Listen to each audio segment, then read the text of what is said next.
നമുക്ക് ഒരുപാട് വരുന്ന ക്വറീസ് ആണ് നമ്മളെ ഒരു ക്ലയൻറ്റ് സമീപിച്ചാൽ എന്തായിരിക്കും നമ്മുടെ ഫസ്റ്റ് സ്റ്റെപ്പ് എന്നുള്ളത്.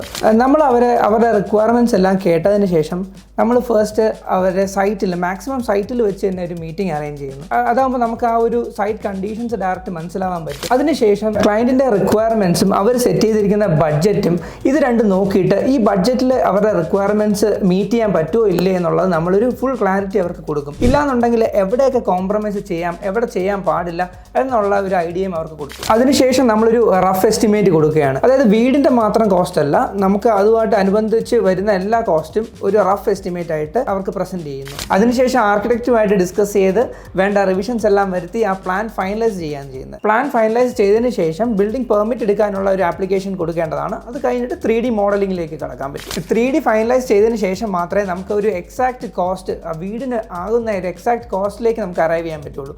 പിന്നെ കൊടുക്കുന്നത് നമ്മൾ ആക്ച്വൽ എസ്റ്റിമേറ്റും അതിനുശേഷം ഒരു സ്പെസിഫിക്കേഷൻസ് വെച്ചിട്ടുള്ള നമ്മുടെ ഒരു എഗ്രിമെൻറ്റും ആയിരിക്കും അവർ ഹാൻഡ് ഓവർ ചെയ്യുന്നത്. അതിൻ്റെ എല്ലാം A to Z അവരെ പഠിപ്പിച്ച് മനസ്സിലാക്കി കൊടുത്തതിന് ശേഷമായിരിക്കും അടുത്ത എഗ്രിമെൻറ്റിലേക്ക് കടക്കുക. എഗ്രിമെൻറ്റിൽ നമ്മുടെ scope of work, specifications, payment terms ഇതെല്ലാം ഡീറ്റെയിൽ ആയിട്ട് മെൻഷൻഡ് ആയിരിക്കും. ഇതൊക്കെ ഓക്കെ ആണെന്നുണ്ടെങ്കിൽ നമ്മുടെ നെക്സ്റ്റ് സ്റ്റെപ്പ് എന്ന് പറഞ്ഞാൽ നമ്മുടെ പ്രോജക്റ്റ് സ്റ്റാർട്ട് ചെയ്യുക എന്നുള്ളതാണ്. ഇപ്പോൾ നിങ്ങളുടെ ഡൗട്ട്സിന് ഒരു ക്ലാരിറ്റി കിട്ടിയെന്ന് വിശ്വസിക്കുന്നു. ഇനി എന്തെങ്കിലും ക്ലാരിഫിക്കേഷൻസോ ഡൗട്ട്സോ ഉണ്ടെങ്കിൽ താഴെ കമൻറ്റ് ചെയ്യാന്നുള്ളതാണ്.